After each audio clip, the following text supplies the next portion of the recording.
bırakıp gittin be babam. İnsan düşünmez mi evlatlarını? Yanan ciğerimde köz oldum baba. Eleğin elimden toz oldum baba. Şu kara toprakta toz oldum baba.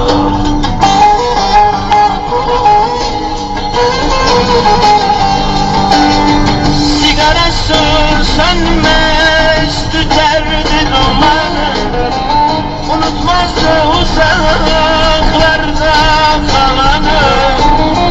Azrail'le edemedim aramı, yanan ciğerimde köz oldum baba. Eleğim elimde toz oldum baba. Şu kara